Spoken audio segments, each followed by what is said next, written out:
મારા વાલા પ્રિયો, ઈશુના નામમાં હું તમને પ્રેમાળ શુભેચ્છા પાઠવું છું। તમે જે જગ્યા જુઓ છો, શું તમને તે અલગ લાગે છે? આ જે છે તે ઇઝરાયલ રાષ્ટ્રની અંદર હેબ્રોન નામના શહેરમાં સ્થિત એક વિસ્તાર છે અને આ હેબ્રોન ઇઝરાયલ ભૂમિનું એક વિશાળ અને મહત્વપૂર્ણ શહેર છે। એટલે કે જ્યારે ઇબ્રાહીમને પરમેશ્વર દ્વારા બોલાવવામાં આવ્યા હતા અને કનાન ભૂમિમાં જે ચોક્કસ સ્થળો હોય છે ત્યાં રહેવાનું કહેવામાં આવ્યું હતું, ઇબ્રાહીમ જે સ્થળોએ રોકાયા હતા તેમાંથી એક હેબ્રોન હતું। જ્યારે તે અહીં રહેતા હતા ત્યારે તેની પત્ની સારાનું અવસાન થયું, તેથી તેની પત્નીને દફનાવવા માટે તેણે મખબેલા નામની ગુફાને ખરીદી હતી। તેણે તેની કિંમત ચૂકવીને ખરીદી હતી। તેણે તેના પરિવારની કબર તરીકે તેને સ્થાપિત કરી। પહેલા સારાને ત્યાં દફનાવવામાં આવ્યા હતા, તેના પછી ઇબ્રાહીમ, ઇસહાક અને યાકૂબને પણ ત્યાં દફનાવવામાં આવ્યા હતા।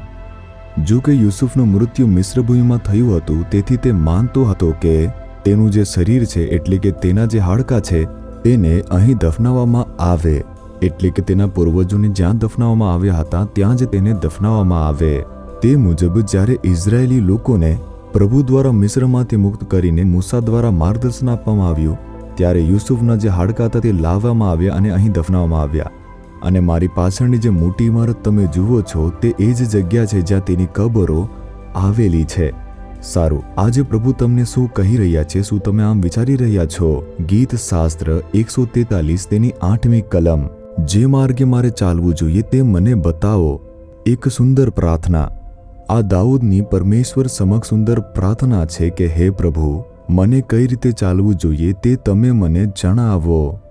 શું આપણે આપણા જીવનમાં અલગ અલગ રીતે પ્રાર્થના નથી કરતા? મને કઈ રીતે ચાલવું તે જણાવો, તમે આવી રીતે પ્રાર્થના કરો। આ પ્રાર્થના મને ખૂબ જ પ્રિય પ્રાર્થના છે। હું વારંવાર આ પ્રાર્થના કરું છું મારા સેવા કાર્યની અંદર, મારા પરિવારના બાબતોમાં અથવા મારા અંગત બાબતોમાં। મને ખબર પડે કે મારે કેવી રીતે ચાલવું, તેથી હું આ વચન પ્રાર્થના કરતો રહું છું। મને કયા માર્ગે ચાલવું જોઈએ તે માટે પણ હું પ્રાર્થના કરતો રહું છું। દાઉદ પ્રભુ પાસે જે કંઈ માંગ્યું તે ઈશ્વરે બતાવ્યું। જ્યારે તમે બાઇબલમાં 2 સમુએલ તેનું 2 અધ્યાયની 1લી કલમ વાંચો છો, સાઉલ રાજા તેનું મૃત્યુ થાય તેના પછી દાઉદે યહોવા પ્રભુ પાસે જઈને એક વાત પૂછી, હે પ્રભુ, શું હું યહૂદાના કોઈ પણ શહેરમાં જઈ શકીશ? તું ત્યાં ઉપર જા, આમ પ્રભુએ કહ્યું। હું ક્યાં ઉપર જઉં? તેણે પ્રભુને એવું પણ પૂછ્યું। હેબ્રોન ઉપર જાઓ, આવી રીતે પ્રભુએ કહ્યું અને તેનું માર્ગદર્શન કર્યું। તો તે પ્રભુને પૂછી રહ્યો છે, શું હું ત્યાં જઈને રહીશ? આજે આપણે યહોવાના આવી બાબતો પૂછતા નથી। પ્રભુ, હું વ્યવસાય કરવાનો છું, મને આશીર્વાદ આપો। હું ઘર બનાવવાનો છું, મને આશીર્વાદ આપો। આ ઇમારત બનાવવા માટે તમે મને આશીર્વાદ આપો, આમ તમે કહો। શું હું આ ખરીદીશ, આ બનાવીશ, આ કરીશ? ઘણા લોકો આવી રીતે પ્રાર્થના નથી કરતા, પરંતુ આપણે દાઉદને સુંદર રીતે આ પ્રાર્થના કરતા જોઈ શકીએ છીએ। શું હું ત્યાં જઈશ પ્રભુ? આવી રીતે પૂછે છે કે ક્યાં જવું જોઈએ। પ્રભુ તેને ખાસ શહેરમાં જવા માટે સુંદર રીતે માર્ગદર્શન આપે છે અને આ જ શહેરની અંદર દાઉદને પ્રથમ રાજા બનાવવામાં આવે છે। તે 30 વર્ષની ઉંમરે રાજા બન્યો અને લગભગ 7 વર્ષ સુધી હેબ્રોન શહેરમાં રાજગદ્દી બનાવીને તેણે શાસન કર્યું।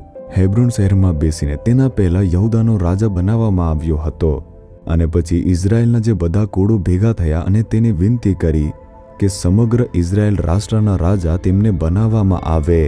તે પછી તેને સમગ્ર રાષ્ટ્રનો રાજા બનાવવામાં આવ્યો અને તેણે યરૂશલેમમાં કબજે કર્યો અને ત્યાંથી શાસન કર્યું। આપણે તે બાઇબલની અંદર 2 સમુએલને 5મા અધ્યાયમાં વાંચીએ છીએ।